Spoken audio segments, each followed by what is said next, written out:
दोस्तों आज इस वीडियो में हम जो टॉपिक कवर करने वाले हैं वो एज सच आप लोगों के एपीएफसी एग्जाम की प्रिपरेशन में तो काम नहीं आएगा, लेकिन जब आप इस एग्जाम को क्वालिफाई करके ज्वाइन करने जाओगे तो इन्फॉर्मेशन आपके बड़े काम की हो जाएगी। क्योंकि आज हम इस वीडियो में जिस टॉपिक पर बात करने वाले हैं वो है training of an APFC officer, कि भाई ट्रेनिंग कितने मंथ की होती है, कहां पर ट्रेनिंग होती है, क्या ये ऑफ द फील्ड ट्रेनिंग होती है फिर ऑन द फील्ड ट्रेनिंग होती है। तो ये ट्रेनिंग प्रोसीजर हम डिटेल में डिस्कस करने वाले हैं और आप लोगों को इस वीडियो को देख के अपने फर्स्ट ईयर की जो लाइफ होगी एज एन एपीएफसी ऑफिसर उसके बारे में एक अच्छी पिक्चर देखने को मिलेगी। तो ये वीडियो आप लोगों को मोटिवेट करेगी। लेकिन दोस्तों अगेन ये वीडियो वही देखें जो कि एपीएफसी और ईयू एग्जाम के लिए सीरियस है, जो इस एग्जाम के लिए प्रिपेयर कर रहे हैं, जो कि मोटिवेशन चाहते हैं। जो लोग नोटिफिकेशन के बाद प्रिपरेशन स्टार्ट करने की सोच रहे हैं वो इस वीडियो को भी अवॉइड कर सकते हैं, उनके लिए शायद ये वीडियो काम की नहीं है। और दोस्तों आगे बढ़ने से पहले मैं आप लोगों से ये भी रिक्वेस्ट करूंगा कि अगर आप लोग एपीएफसी और ईयू एग्जाम की तैयारी कर रहे हैं और इस एग्जाम की कंप्लीट इंफॉर्मेशन एक ही जगह पे चाहते हो तो हमने आपके लिए कंप्रेहेंसिव गाइड बुक लॉन्च कर रखी है, जहां पर आप लोगों को एपीएफसी और ईयू एग्जाम के बारे में कंप्लीट डिटेल्स एक ही जगह मिल जाएंगे। यहां पर आप लोगों को डिकोडेड सिलेबस कि भाई एग्जाम के लिए प्रिपेयर क्या करना है वो पता लगेगा, सॉल्व पीवाईक्यूज कि भाई एग्जाम में किस तरह के क्वेश्चन आते हैं वो आपको पता लगेंगे, एंड सबसे इंपॉर्टेंट आप लोगों को यहाँ पे एक स्ट्रेटेजी मिलेगी जिसको फॉलो करके आप एपीएफसी एग्जाम के लिए खुद को रेडी कर सकते हैं। तो ये गाइड बुक आप लोगों के पास पक्का होनी चाहिए और टोटली फ्री आपके लिए गाइड बुक, और लिंक कहां दिया गया इस वीडियो के डिस्क्रिप्शन में, अभी अपनी कॉपी डाउनलोड कर लीजिए। अब दोस्तों बात करते हैं हम आज के ट्रेनिंग वीडियो की कि भाई किस तरीके से ट्रेनिंग होती है एपीएफसी ऑफिसर की, कितने मंथ की ट्रेनिंग होती है। तो हम डिटेल में इसको डिस्कस करते हैं वन बाय वन। तो सबसे पहले हम बात करते हैं कि ट्रेनिंग का प्रोसीजर क्या है। तो यहां पर अगर आप एपीएफसी ऑफिसर की ट्रेनिंग का डॉक्यूमेंट देखेंगे तो वहां पर आपको पता लगेगा कि जो टोटल ट्रेनिंग पीरियड होता है एपीएफसी ऑफिसर का वो लगभग 12 मंथ के आसपास होता है। मिनिमम 12 मंथ की ट्रेनिंग आप लोगों की होगी। जब आप नोटिफिकेशन देखेंगे तो वहां पर आप लोगों को प्रोबेशन पीरियड जब आप देखोगे तो लगभग 2 इयर्स का प्रोबेशन पीरियड वहां पर मेंशन किया गया है। तो प्रोबेशन पीरियड के जो फर्स्ट ईयर की बात हम जब करते हैं तो वहां पर आपकी ट्रेनिंग ही होती है, और ये ट्रेनिंग ऑन द फील्ड भी होती है और ऑफ द फील्ड भी होती है और बहुत सारी डायमेंशन में आपकी ट्रेनिंग होती है। तो अगर इस 12 महीने की ट्रेनिंग को हम फर्दर डिकोड करें तो हमें कुछ और एरियाज देखने को मिलेंगे जहां पर आपकी एग्जैक्टली ट्रेनिंग होती है। सबसे इंपॉर्टेंट जो ट्रेनिंग होती है Pandit Deendayal Upadhyaya national academy for social security जो कि न्यू दिल्ली में है। यहां पर आपकी 3 महीने की ट्रेनिंग होगी और यहां पर बेसिकली फोकस किस बात पे होता है कि भाई आपको सोशल सिक्योरिटी का कंसेप्ट पता लगे, आपको ईपीएफ के एक्ट के बारे में पता लगे, उनकी स्कीम्स के बारे में पता लगे और आप लोगों को जो फंक्शंस हैं ईपीएफओ के उनके एरियाज के बारे में पता लगे। तो बेसिकली यहां पर आप लोगों को ईपीएफओ एज एन ऑर्गेनाइजेशन के बारे में डिटेल में पता लगता है। ईपीएफओ की जो 3 स्कीम्स हैं उनके बारे में आपको पता लगता है, ईपीएफओ के एक्ट के डिफरेंट प्रोविजंस के बारे में आपको पता लगता है, और ईपीएफओ किन किन एरियाज में काम कर रहा है, उनके कौन कौन से फंक्शनल एरियाज हैं उनके बारे में आपको डिटेल में पता लगता है।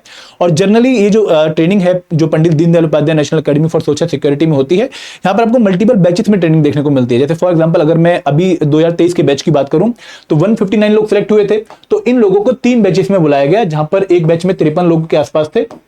तो एक साथ 159 लोगों को नहीं बुलाया, एक साथ ट्रेनिंग नहीं हुई है, यहां पर मल्टीपल बैचेस में ट्रेनिंग हुई है। तो यहां पर आप लोगों को दिल्ली जाना पड़ता है और वहां पर आप लोगों की लगभग 13 वीक्स की, इन 3 महीनों में 13 वीक्स की ट्रेनिंग होती है, जहां पर आप लोगों को इन एरियाज के बारे में डिटेल में बताया जाता है और ये मैंडेटरी ट्रेनिंग है। इसके बाद एक ऑन द जॉब ट्रेनिंग होती है जो कि लगभग 2 महीने की होती है, और कई बार ये जो पीरियड है वेरी भी कर जाता है आप लोगों की रिक्वायरमेंट के हिसाब से। तो ऑन द जॉब ट्रेनिंग आप लोग जिस ऑफिस में आपको पोस्टिंग मिलती है उसी ऑफिस में आप लोगों की ट्रेनिंग विद जॉब चलती रहती है। तो यहां पर बेसिकली आप लोगों को अपने फील्ड ऑफिस के बारे में पता लगता है, आप लोगों की जो अंडर एस्टेब्लिशमेंट्स कवर्ड है उनके बारे में पता लगता है, आपको जो एग्जेम्प्टेड एस्टेब्लिशमेंट्स उनके बारे में पता लगता है। तो यहां पर आप लोगों को अपनी जो डेली वर्किंग होने वाली है पास्ट फ्यूचर में उसके बारे में एक हिंट मिलती है और आप लोग उस काम को समझते हैं कि एग्जैक्टली मुझे करना क्या है, किस डिपार्टमेंट में मुझे क्या काम करना होगा, उसके बारे में भी आपको ऑन द जॉब ट्रेनिंग के बारे में पता लगता है।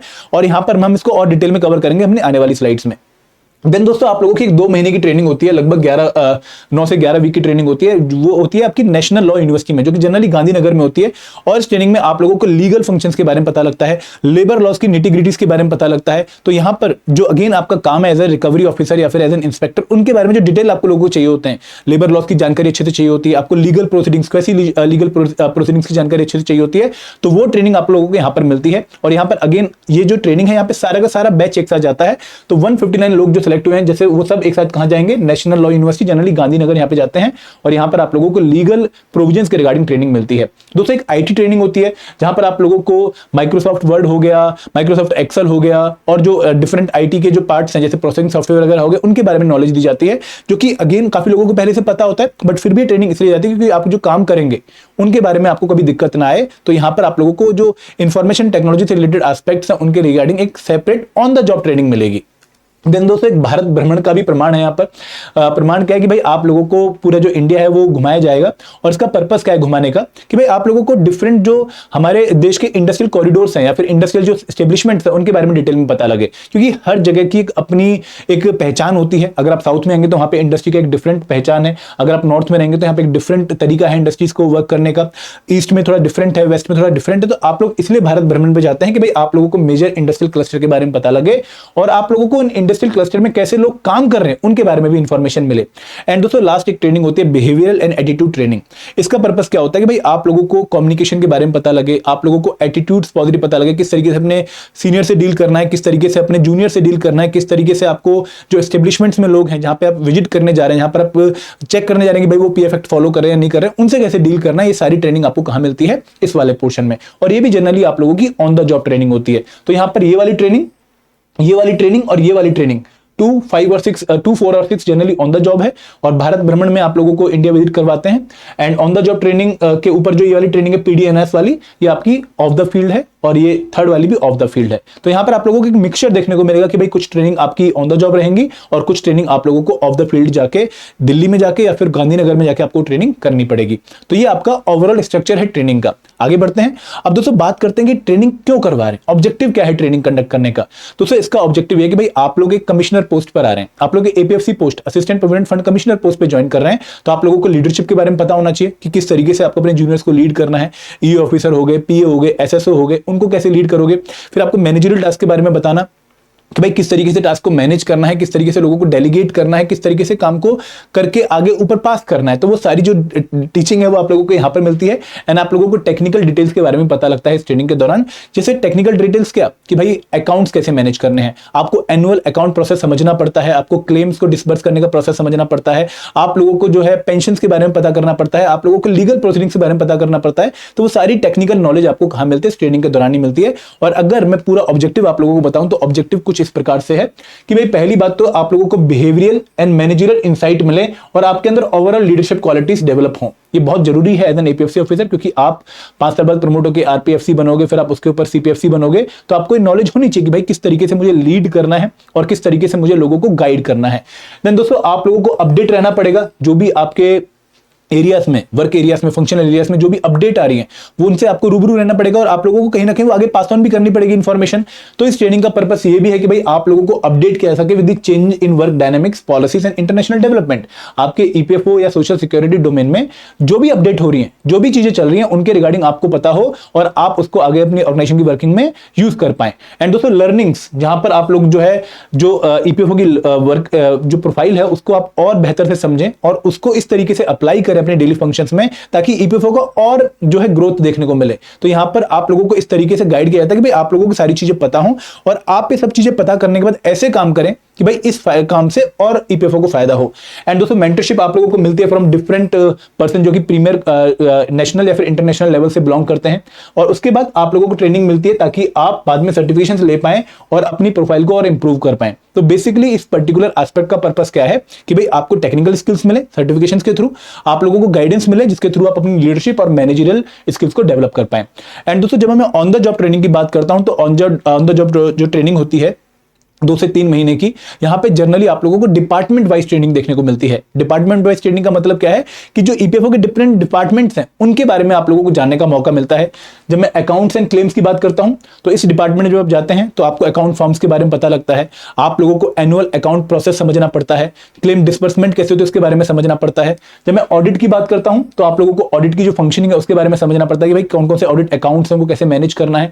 कंप्लायंस एंड डैमेज में आपको चेक करना पड़ता है कि भाई एग्जम्प्टेड इंडस्ट्रीज कौन सी हैं, ठीक है, उनको एग्जम्प्ट क्यों किया गया है, उनकी एग्जम्पशन कैसे कैंसिल हो सकती है। फिर डैमेजेस की जो आपको पावर दिया था रिकवरी ऑफिसर की, उसके बारे में आपको फंक्शन यहाँ पे समझना पड़ता है। एडमिनिस्ट्रेशन एंड कंट्रोल में, कोऑर्डिनेशन में बेसिकली आपको एचआर रिलेटेड फंक्शन समझने पड़ते हैं। आप लोगों को फील्ड ऑफिसेस जो आपके जोनल ऑफिस के अंदर कवर है उसमें जाना पड़ता है, उनको विजिट करना पड़ता है, जोनल ऑफिस को विजिट करना पड़ता है और कैसे आपकी बायोमेट्रिक अटेंडेंस वगैरह हो रही है, कैसे आपके डिफरेंट डिपार्टमेंट्स हैं, हायरार्की क्या है आपके ऑफिस में, वो आपको यहाँ पे सब समझना पड़ता है। उसके बाद रिकवरी एंड एग्जम्पशन में अगेन आप लोगों को रिकवरी ऑफिसर के फंक्शन और एग्जम्पशन के रिगार्डिंग फंक्शन को समझना पड़ता है। पेंशन एंड कैश में आप लोगों को जो पेंशन डिपार्टमेंट है उसके सेक्शन के बारे में समझना पड़ेगा, किस तरीके से पेंशन स्कीम्स को हम फॉर्मुलेट कर रहे हैं, कैसे पेंशन जो क्लेम है उनको डिसबर्स कर रहे हैं। कैश सेक्शन के बारे में आपको पढ़ना पड़ता है, बैंक से लाइजनिंग कैसे होती है वो आपको समझना पड़ता है। तो सारी की सारी ट्रेनिंग के दौरान ही आप लोगों को इन्फॉर्मेशन मिलती है। सिटीजन सेंट्रिक जो डिवीजन है यहाँ पर आप लोगों को पीआरओ कैसे काम करता है, ठीक है, जो निधि आपके निकट वाला जो इनका एक प्रोग्राम है उसके बारे में आप समझेंगे, सीपी ग्राम के बारे में आप समझेंगे। तो अगेन ये ऑन द जॉब ट्रेनिंग आपको जो डेली फंक्शनिंग एपीएफओ की उसके और क्लोज लेके जाती है, आपको अपडेट करते हैं कि भाई आपकी डेली फंक्शन किस तरीके से होने वाली है। इंटेलिजेंस में आप जो डाटा होता है पूरा उसको मॉनिटर करते हैं, उससे एक अच्छी एनालिसिस करके आउटपुट निकालते हैं जिसके ऊपर ईपीएफओ फर्दर एक्शन ले सके। लीगल प्रोविजंस में जो है आप ये देखते हैं कि भाई कैसे हम समन भेज सकते हैं, कैसे हमें लीगल प्रोसीडिंग्स को फाइल करना है सिविल कोर्ट्स में। तो वो सारे काम आप लोगों को ऑन द जॉब ट्रेनिंग के दौरान सिखाए जाते हैं। और इन particular on the job training में डिपार्टमेंट को फर्दर वीक एलोकेट किया जाता है कि भाई इस डिपार्टमेंट में इतने दिन रहेंगे, इस डिपार्टमेंट में आप इतने दिन रहेंगे, इस डिपार्टमेंट में आप इतने दिन रहेंगे। क्योंकि अगर जब आपको इंफॉर्मेशन हो जाएगी तभी आप लोगों को आगे गाइड कर पाओगे। तो दोस्तों बहुत ही एक्सटेंसिव, अगर आप पूरा देख रहे होंगे कि मुझे एक्सप्लेन करते भी काफी टाइम लग गया, बहुत एक्सटेंसिव ट्रेनिंग प्रोग्राम है जहां पर आप लोगों को पूरी अच्छे तरीके से तैयार किया जाता है कि भाई आप एक काम को अच्छे से संभाल पाओ 1 साल बाद। और बेसिकली प्रोबेशन के टाइम पर जब एंड में आपका एग्जाम हो तो उस एग्जाम को भी आप क्लियर कर पाओ, क्योंकि प्रोबेशन पीरियड 2 साल का है। और वो प्रोबेशन पीरियड कब खत्म होगा, जब आप एक एग्जाम क्वालिफाई कर लेंगे। और अगर आपने वो एग्जाम क्वालिफाई नहीं किया तो जो आपका अपॉइंटिंग ऑफिसर है या तो आपको सस्पेंड कर सकता है, आपको डिसमिस कर सकता है, या फिर आपकी प्रोबेशन पीरियड की टाइमिंग को बढ़ा सकता है। तो वो केस ना हो इसलिए आपको अपनी ट्रेनिंग के दौरान बहुत अवेयर रहना पड़ता है और आपको सारी चीजें समझनी पड़ती है, क्योंकि तभी वो एग्जाम आप क्वालिफाई कर पाएंगे। तो this was regarding the training procedure. I hope आपको काफी डिटेल में इंफॉर्मेशन मिल गई होगी। अभी ये वीडियो आपके शायद काम की नहीं है प्रिपरेशन के दौरान, लेकिन फ्यूचर में आपको पक्का हेल्प करेगी जब आप ट्रेनिंग के लिए खुद को रेडी कर रहे होंगे। क्योंकि आपको एक आइडिया होगा कि भाई किस तरीके से मेरी ट्रेनिंग होगी और किस तरीके से मुझे अप्रोच करना चाहिए इस ट्रेनिंग को। ठीक है, आई होप ये वीडियो आपको क्लैरिटी दे रही होगी। और दोस्तों अगर आप लोग एपीएफसी एग्जाम की प्रिपरेशन कर रहे हैं, ईयू एग्जाम की प्रिपरेशन कर रहे हैं, तो हमने आप लोगों के लिए डिफरेंट कोर्सेज लॉन्च कर रखे हैं जिनका आप हिस्सा बन सकते हैं। जिनमें सबसे पहला कोर्स है मास्टर कोर्स, जो कि कंप्रेहेंसिव कोर्स है for all the components of APFC in EU exam. IR and labour law, social security, polity, history, quant सब कवर किया गया है with the help of recorded videos. Notes download कर सकते हो आप, चैप्टर वाइज क्यूज हैं, देन फुल लेंथ मॉक्स भी हैं, और देन यहाँ पर वीकली मेंटर टॉक सेशन भी, जहां पर हर वीरवार आप मुझसे कनेक्ट करके अपने डाउट रिजॉल्व करवा सकते हो। तो सेकंड कोर्स है स्पेशल सब्जेक्ट कोर्स, जहां पर वो बच्चे जिनका जीएसएन क्यूआरई ऑलरेडी प्रिपेयर्ड है, जो वहां पर कॉन्फिडेंस जो है फील करते हैं, लेकिन स्पेशल कंपोनेंट जिनको परेशान करने, IR and labour law, accountancy, social security कभी नहीं पढ़ा है, वो इस कोर्स में एनरोल कर सकते हैं। और तीसरा कोर्स है टेस्ट सीरीज। कौन से बच्चों के लिए? जो एक बार पूरी तैयारी कर चुके हैं और अब सिर्फ रिवीजन और प्रैक्टिस करना चाहते हैं, वो इस कोर्स में आ सकते हैं। तो दोस्तों ये हमारे कोर्सेज के बारे में इंफॉर्मेशन। अगर आपने और इंफॉर्मेशन लेनी है, लिंक इस वीडियो के डिस्क्रिप्शन में दिया गया है। तो this was all about training program. I hope आपको मजा आया हो। और दोस्तों अगर आपको कोई और डाउट है या जिस पे आप कोई और वीडियो चाहते हैं, तो प्लीज वो टॉपिक कमेंट सेक्शन में मेंशन कर दीजिए, मैं आपके लिए एक सेपरेट वीडियो पक्का लेकर आऊंगा। This is all from my side. Thank you very much. जय हिंद, जय भारत।